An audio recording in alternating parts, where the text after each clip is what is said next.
Yo, What's up? what up, gang? What What's up, going squad? on? Not squad.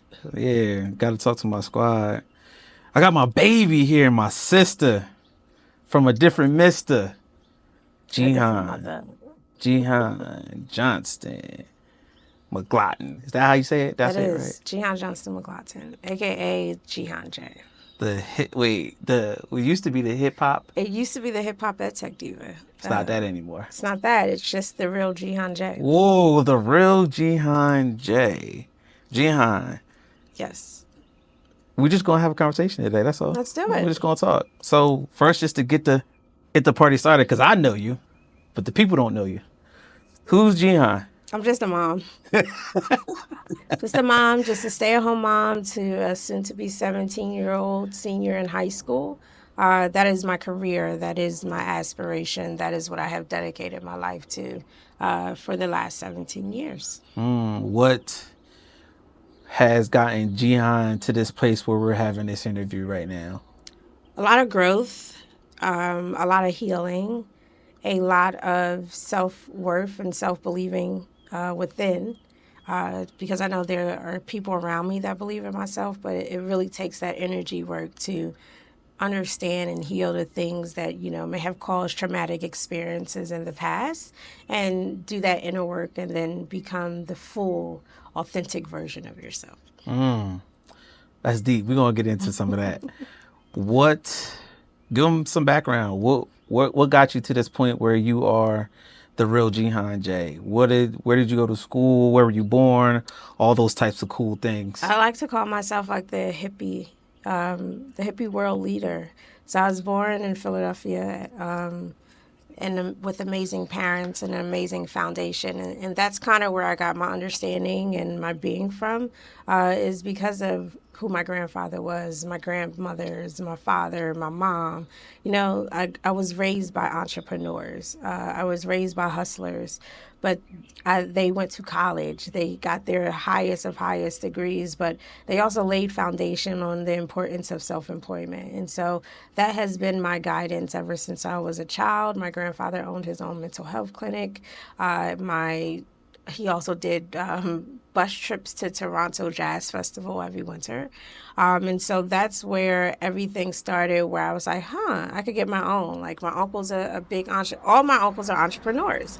And so it was like, okay, how do I put myself in that lens and do something in my own creative, fun way? And so from being an assistant principal, being in educational technology, doing workshops, being a speaker, I wanted to come into this next chapter to truly show up authentically myself and really show the world who the real Jihan J is, because I feel like a lot of people know me from a professionalism because I have kept my life a little bit private. And so I want to show the aspects of me being a mother. I want to show what it's like, being a mompreneur and getting up every day and making sure that my number one job first is being a mother, and then my second job is then fulfilling my dreams and my goals and aspirations, while also going back to school in a year and a half to finish my PhD. Ooh, ooh, ooh. You heavy, Jihan. You know, I like to be incognito though. We're gonna get right to it. Let's get it. How do you feel like your personal story has like shaped the way that you lead in these spaces like technology and education? I know you go hard for womanhood, you go hard for blackness, right? So how has your personal story just shaped the way that you lead in these spaces like a technology, like education?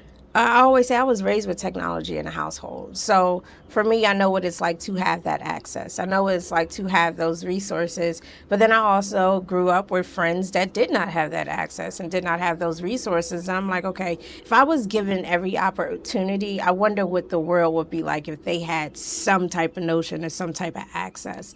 And so for me, that's where I got my start of understanding the things that I had within arm's reach that others may not. And so how do I look at the upbringing that I had and be able to curate it in different spaces. I've been in the entertainment industry, I've been in education, I've been in educational technology, I've been in technology, I've been in interactive media, I've been in research, I've been all over the place. And for me, I think that makes me a well rounded, suited individual, but more importantly, a woman leader. Mm. Mm. Talk about when you walk into a lot of these rooms, we show up authentically as ourselves. So when we show up in a room authentically as ourselves, no one looks like us. What is your mindset when you walk into these rooms and nobody looks like us? It's so funny. So, being in almost 2026, but current year being 2025, I got into technology back in 2018, where there was hardly anybody that looked at me. I was on a team where I was the one of two women on the entire team, but I was only the only black person and person of color on the team. And so for me, I had to get comfortable. I was used to being in so many multicultural communities. My family's multicultural. I've never been that only one. And so being exposed is what I would like to say. Exposed to an industry of where sometimes you are going to be the only one that gives you tough skin. It sometimes makes people, a little hesitant or, scared because I was told that they didn't like my communication style and they didn't feel comfortable with me. What being a reason of letting me go because of my brilliance and my intelligence, but also standing up for myself.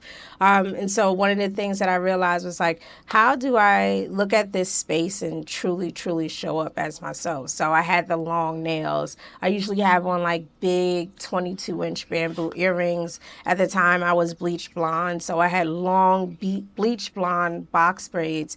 And that's how I categorized myself as the hip hop tech diva. I brought my hip hop essence and flair into a space that, some people would have done down or shut down. And I was able to, once I opened up my mouth, show them the intellectual ability and my intellectual property that had them going all. And sometimes being your true authentic self is how you have to show up into these spaces of where you may be one of none. Because at the end of the day, it is a part of the culture. It's a part of how we live, and you should never dumb down who you are to fit into somebody's own perception or visualization of who and what you are. A resume speaks for itself, but your intellectual property speaks for itself as well. Your intellectual property speaks for itself. That's heavy, Gigi. Always. Heavy. I make you have deep thoughts. As you should, as that's what we do often. Absolutely. Right? What's a misconception that you think people have about you? That Right? I'm just education and just gaming. Oh, do you feel like you want to correct that, or do you feel like not necessarily correct? Do you feel like you want to get out of that box? And if so, what does it look like for you getting out of that box? Yeah, I think that's why I've come with the rebranding of the real Jihan is because, people are used to Jihan, they're used to the hip hop tech diva, and in those boxes and in those circuits, it was just educational technology. It was just education. For the past 5.5 years, it's been just gaming, esports, and gaming education. And so for me, I love that, right? Love it. However, there's more of which I offer. A lot of people don't know I have a bachelor's degree in broadcast journalism. A lot of people don't know I used to did radio for almost 15 years. And so for me, it's more of the interactive technology spaces, but also I'm a mindfulness coach. I love to be able to help people understand the importance of centering themselves and showing truly up as their authentic selves, but also understanding the importance of taking a moment and taking a breath and being present. And so for me, I think how I'm reintroducing myself of the softer side of, okay, let you into a little bit of my mothering space because my child doesn't like to be on socials with me. However, let me show you what I do as a mom of getting up, how I encourage others, how, I drive him to school, pick him up. Like that is my true job and has been my true career ever since he was born. But then, I have the gift of understanding the importance of gaming in these sports, understanding education and where we sit at in a modern day time, and understanding how we have to implement that educational technology piece into everything that we incorporate every day. However, there is more than that. There's more than, just me showing up and doing panels and talking about gaming and esports, because I have more. Like, I'm so intelligent. And if you actually sat down and had a conversation with me, you'll see my visionary and my creative ability is out this world, which is one of the reasons why I like to call myself the Al Heyman within interactive media. People don't even know who Al Heyman is. No. If you know, you know. If you know, you know. What is your approach when you are building culture? Like when you're in these digital spaces and when you're just in these spaces, period. How do you go about building a culture in these spaces? Why is that so important to you? Well, number one, you have to lead with empathy. Matter of fact, hold on. Culture and community in these Yes, spaces. absolutely. Because Let's go there. What is your approach when you build these cultures and these communities in these spaces, and why is it so important? I want these spaces and these communities to look like what my family looks like, which is a rainbow of people coming together, loving, enjoying life, uplifting, and just being. And so for me, I want to create what I had in elementary, what I was raised around. And that's just all people of all walks of life coming together to be able to unite and uplift each other, because technically that's how the world is supposed to be. However, we're in a shit show right now. And so for me, I think in this season of life and in this season of where we are at as a world, as a global conglomerate, we have to lead with empathy. Empathy is important because there's so much going on, from job losses to people being deported, families being broken up with. And the biggest thing and the biggest piece that is missing right now, you can tell I'm very passionate about this subject, is bringing global communities and cultures together to realize we bleed the same way. Just because some people have more melanated skin does not make them lesser than those people that have pigmented skin. I think at the end of the day, we have to get back to the true essence of empathy and love, and truly understand and maybe redefine what community looks like, because community can be used in buzzwords. However, when you're looking at some of these organizations, there is absolutely no community when it comes to the executive leadership. Talk to me about human-centered experiences, especially from a tech perspective, right? Why is these human-centered experiences so important from a tech perspective, and why are you the person to talk about it? I think because what's missing is that human experience, those human communities, those human, connections. One of the things, we're so driven on AI, right? And I'm a lover of AI. I'm a lover for all forward thinking technology. However, the biggest piece that is missing because of these smartphones and social medias and a lot of people wanting to jump into different areas and bags is that they're missing that human connection. If you look at a lot of people, and it goes back to the conversation of community, a lot of people have online community, but they don't have in-person community. And so if I've last week I went to a tech event, and the biggest thing that I heard people talk about was the importance of in-person connections. And so a lot of times we get so caught up with being behind our technological devices that we forget that we're human. We forget that we make mistakes because we're trying to live out this perfectionism behind the camera, instead of having, the raw, real, which is why I named myself the real Jihan, the real version of self. We have to understand how our minds can connect to the computing to make it forward thinking instead of it being toxic and negative. And so for me, that it's important. It's important to look at it from a black culture standpoint. It's important to look at it from an interactive media standpoint of how they are portraying ourselves in these digital spaces, and understanding if there's any authenticity, or is it just a believable world of which they're building from a computer standpoint just to grasp and get the knowledge of the consumers. What is Where do you see AI helping or harming in these spaces? I do believe that AI needs to be taught the correct way so that it can help, because in some aspects it is harming. I saw a post this morning, was like, I asked shit GBT how to cuss out my baby father. That is absolutely no way to use AI. AI is an assistant tool. Let me make that clear again. AI is an assistant tool to help you progress and succeed in life. It is not something that should be taking over your life, and to the point where you've lost all human connection. Gigi, you giving it to him right from the rip, shorty. You know, that's what I do, baby. What do you, so when you say measuring impact, right? Especially in work that deals with, identity, equity, and being transformative, how do you measure that type of impact? Because typically something like that, and with the work that you do, it would take a long time to measure that type of impact, right? So, or does it take a long time to measure that type of It impact? doesn't. It's like simply say, I'm gonna take your words. Do an event. An event is the easiest way to have non-informative information to collect data. You know what I'm saying? Like, I did an AI and art event in collaboration with some couple of tech companies, and to see the in-person connection to come learn about tech, but to also come network and to get an experience that they may have never had, because we had it in the first Black-owned art gallery here in Atlanta.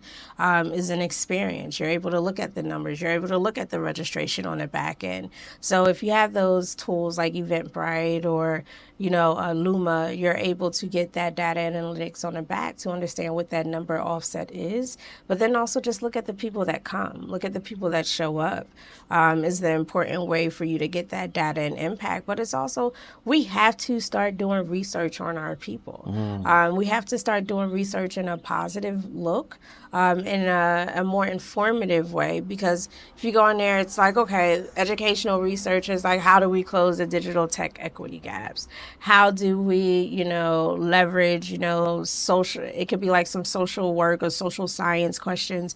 But how are we as Black culture leveraging interactive media? How are we finding Black joy in an economy that where we can find resilience and brilliance and still find a wave? Like, look at how, the world is a shit show right now. However, in the Black culture, in the Black joy space, we're out here learning line dances. We're out here learning different cookings, going to festivals, because we already know what the stresses of the world are on our shoulders.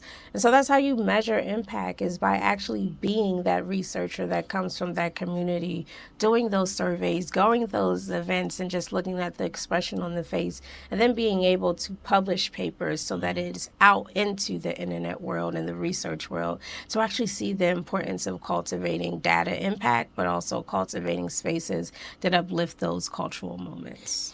What's the difference between access and real inclusion from these human-centered experiences?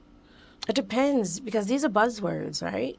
These are buzzwords. And so access and inclusion looks so different for different categories, different subsets of groups. For me, I go back to the words of Frankie Beverly Mays. We are all one. And so when we're looking at these model-based, solutions or worlds that we're building, it's important to look at who are the consumers that are actually coming. Should we have all Black? Should we have all white? Or should it be multicultural so that people can be comfortable in those spaces that may make them uncomfortable, or they may feel a sense of community in one space and not in the other, because it doesn't have to deal with anything racial. I think for me, it's access is all about making sure everybody has access. You have kids in the rural community that have less access than the kids in the inner city. You have kids that are overseas that are still trying to incorporate technology in their everyday living. However, they're not able to leave their huts. So it's access is all about just making sure that everybody, no matter where you come from, can be able to see and feel their dream in real time. And that goes back to the HCI part. I feel like you are 1000% a disruptor in this Oh, space. absolutely. What does I've that been a disruptor my entire fucking life. 100%? What does that mean? Like, what does being a disruptor in 2025 with your experiences and your knowledges, what does that mean to you right now in 2025? Stepping out on your own and having your own freedom, and understanding that everything that you're doing for other people that you can do for yourself, you just have to believe. It's also changing the mindset and the projection of where people are going and where you are going. We always feel like we need to be supported by others, but at the end of the day, we have to support ourselves, or we may sit in this perfectionism mindset and trait and realize, like, shit, you tell me all the time, shit don't gotta be perfect, yo. It don't gotta be fucking perfect. And I think for me, as a disruptor, I don't like rules. I've never liked rules. I don't like rules in my personal life. I don't like rules in my professional life. I want to be able to just do, as long as it has a good cause behind it. So for me, that's how I disrupt and also hop around into different industries, so I can get those different skill sets and be able to then go back and curate what I want to help disrupt the future. What are some shifts in these spaces that you don't feel like we're paying attention to? And what are those things that you feel like you need to be bringing some attention to? The shifts that we aren't paying attention to, I will always say supporting more women, making sure that women have access and the ability to, like, women are still less funded, you know, even as a startup funder, women don't have that many safe spaces, and so don't shun women down when they go off and create their own spaces, because we lead a different way. We're nurturers. Sometimes we don't want to go in there with that hardcore thought process because of the way that we have to show up. Because at the end of the day, we still have jobs. A lot of us are moms. A lot of us are pet moms. So we have that softer essence. And then I think one of the other things is, what am I looking forward to? I'm just looking forward to when the world finally catches up. Nobody is behind. And I know there's still a lot of work, but I really think that is what's going to make me happy, is to see everybody on one accord, and then not feeling like some people are taking 15 steps back while others are taking 20 steps forward, and being still in 2025 being shut off into these different rooms. How has you talk about you just being a mom, Yeah, and we talk about that so much. It I love is, it. and I love it when you say it. How do you feel like your motherhood, since we're talking about these shifts, right, with women? How do you feel as though motherhood has shaped your approach to leadership and creativity and just your whole mindset around what it is that you do? I've been a stay-at-home mom since I was 22 years old. So all I know is showing up as a mom. And I think for me, it's understanding how to make him feel safe, how to make him feel wanted and loved. And for me, I transform that over into any workspace. I've always been that safe space for others, for all. I always giving people love in some ways that they have never imagined. So for me, it's like, how, if my son were in these corporate spaces, how would I want my son to be treated? How would I want my son to be able to walk in and build his confidence up? And I think that always starts at home. And so if I can, and I know I'm raising him right, if I can do everything that I'm doing in my motherhood and transform it over into my entrepreneurial journey, I think that will help me build in not only capacity as a businesswoman, but also scale as a leader. Can you Do you feel like, from a personal wellness perspective, right? Did you have to change some digital habits from a personal wellness perspective? And that's like part one of that question. And for people to have more personal wellness, what are some of the digital habits that they need to change? Yeah, so I talk about this. I don't watch TV. A lot of people don't know that, unless you're my friends. My friends might have conversations about talk shows. Actually, I was talking to my twin sister this morning, and I was like, "Oh, sorry." No, you're I was fine. like, "What's BMF?" So I don't know anything about like TV or reality shows, and I just feel like, even as a broadcast journalism major, I feel like entertainment is saturated, and so I don't do that. For me, before I get on any social media, I have to dedicate an hour of peace and quiet to myself, because it's a distraction. I am now transforming running my own socials to giving it to somebody so that I don't have to deal with them, because I love media. I love interactive media. However, there is maybe about 50% of me that absolutely hates social media, surprisingly or not. And so for me, it's like, how do I find that balance? I don't download too many apps. I also have a timer on all of my social media apps to make sure that I'm keeping my mental balance, but I also make sure that the algorithm on my socials are not fed with negativity, and just fed with things that uplift and keep me moving. I got so many good questions. We're gonna keep this rolling. So you mentioned, or I don't know if you did mention it. I don't think you did. But you are a PhD. How do you say it? A PhD candidate? Is that how you say it? No, I am just a PhD student. I'm on You a are break just right now. you are Yeah. just a PhD student. Yeah. Boom. How do you feel as though yet your PhD work in HCI, right? How has it challenged you, or how has it expanded your identity? Oh, it's definitely expanded my identity, because within this field, it's like less than 2% of African American women. And then when we're talking about how technology is being built for Black people and Black cultures, our numbers then decrease a little bit more. And so, for the 2.5 years of which I did research and I went to class, it opened my eyes about, what is out there and how things are being played and how the mind has so much to do with computing that we don't even think about it as a Black culture.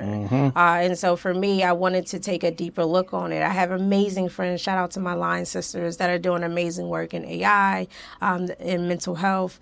And so for me, it's like, how do I look at it from a Black media, Black joy perspective and change that trajectory? I want to bring back that excitement of how we used to get excited to watch Teen Summit on Saturdays because it was positive programming, as opposed of just overwhelming, toxic mismessaging, I would say, and really bring back the true essence of Black culture and Black excellence. We are in a space where we're talking about AI. Tech is moving at like Godspeed. You talked about not being on, or 50% of you hate social media, right? What has helped you to stay grounded while tech is moving at a rapid speed, and that being the industry that you're in, obviously you keep up with it, right? But what helps you stay grounded while all this is innovating so fast? Because I see the positive side of it, right? I've always known exactly how to use social media the correct way. So I'm not up there shaking my ass, and how a lot of guys have programmed their algorithm to big titties and big booties. I have built mines up because I have another page, right? So I test that page to be able to build my followings up and build the content, but then start studying the algorithm, start studying the data analytics behind it, to where now I qualify for brand partnerships on my Instagram because of my viewership, because of what I'm bringing. I think I'm doing like 17K views a month. And so understanding the accessibility that I have when it comes to touching and reaching different people. So just now, just digging deeper on the content. Shout out to you, Mal. Digging deep on the content, but then also understanding what my brand and what my messaging is. I can reach as many people as I want to with gaming and esports, but let's talk about other things that actually tie into so many different multicultural communities that really can be that empathetic side to bring people together. Because I don't know, the world needs love. The world needs love. What are boundaries that have been the hardest, but the most important for you to set? Is that personal or professional? You take it however you want. This all about Jihan right now. Putting myself first. Putting myself first. Realizing that the shit is going to get done. But if my mental clarity and my balance is offset, then I cannot fully show up as myself. And knowing that I have created that space has given me the place of peace and happiness and resilience. Because there was a time where I would go hard for other people, so hard that I would forget to go for myself. And I think that's the important part of me now, is these past couple of months, I've been able to sit with self to understand my worth and my ability, and realize that I'm not running for nobody else. I'm running my own marathon, and it's time to step into this next chapter of elevating myself and elevating my skill sets and showing the world who Jihan is. What is, I had a real good question I was just looking at. And I think that for you, it's a really good question. When the world has so many issues that you mentioned, right? Mm-hmm.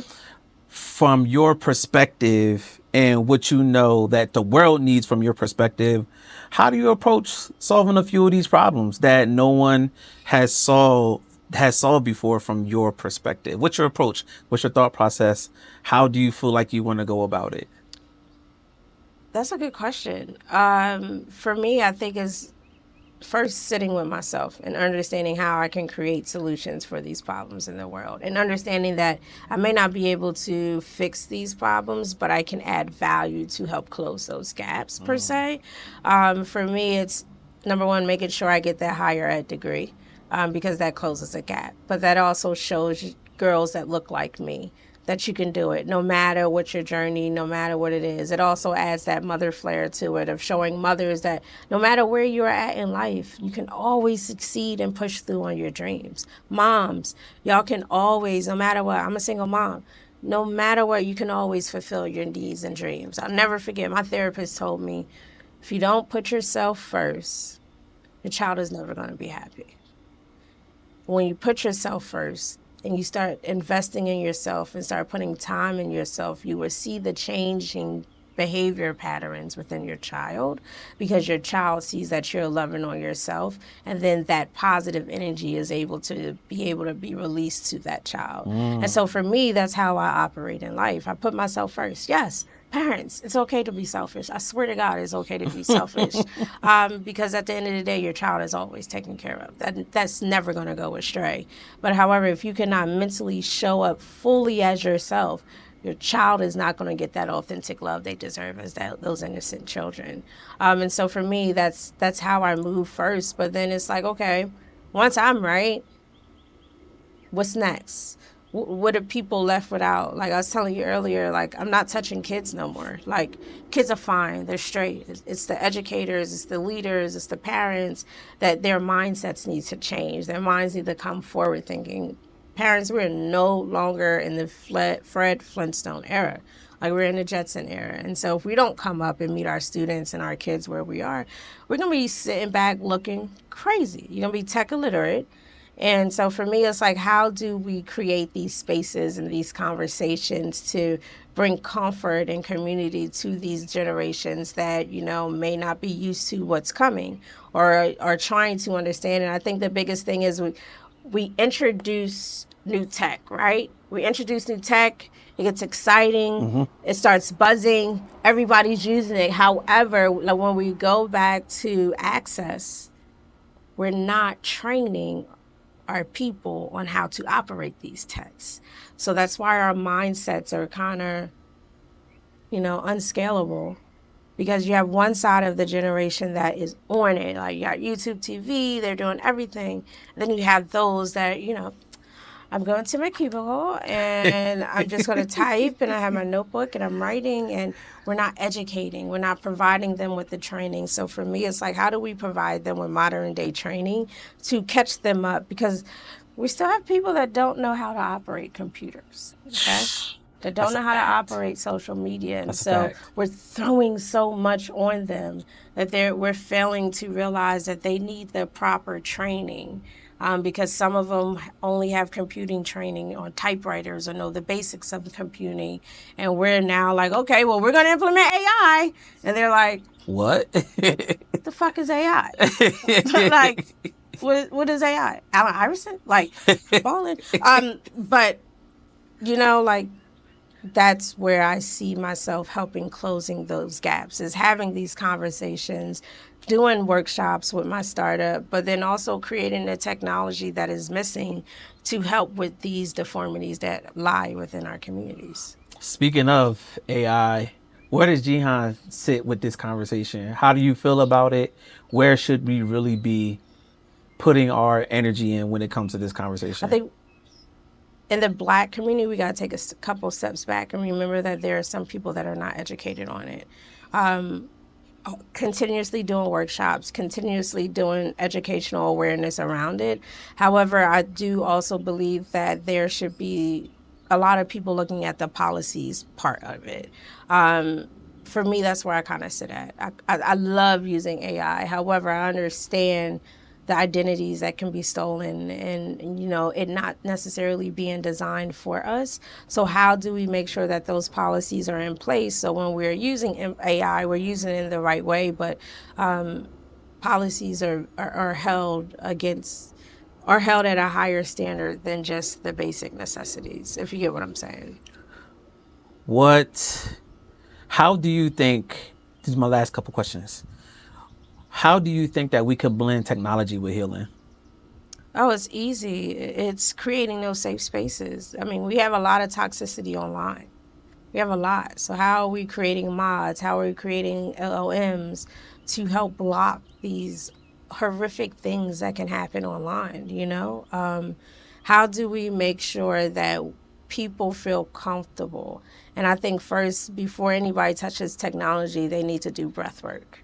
They need to breathe. You don't know what you're going to open up your screen to, what you're going to open up your monitor to. So it's like, how do I get centered? How do I breathe? How do I get aligned to what I'm about to let into my space when I open up an app? You know what I'm saying?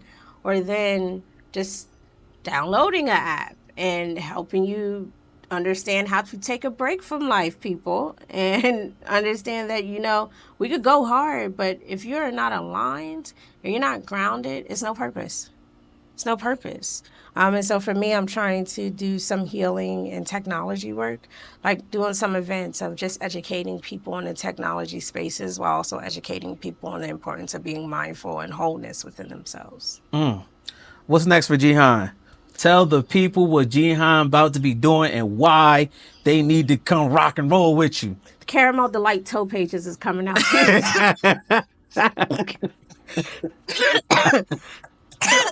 Nah. I do have a toe page, but Yeah. check me out.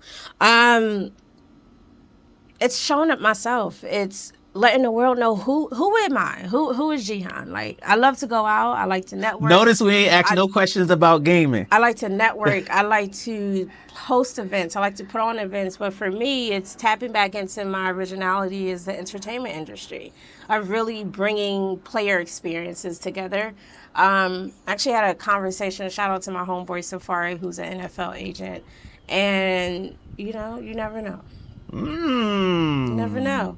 All For right. me, it's just really working on being a influencer, an influencer that all can relate to, but also creating those spaces online for people that feel a sense of connection from me, and just building my network and just showing the world and doing more speaking engagements globally. Because the thing that I feel like I haven't touched yet, I haven't touched my people more on a larger global scale. And so for me, that's my opportunity this year. More speaking engagements, more putting myself out there, more collaborations and more, global events that can just really bring joy to people.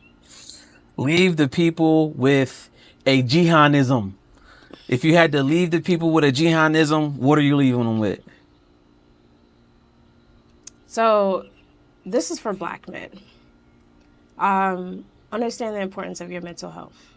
Understand the importance of your worth, your being, your self love, and your investment within self. And understand that sometimes the world is not built for us, but that's what makes us unique.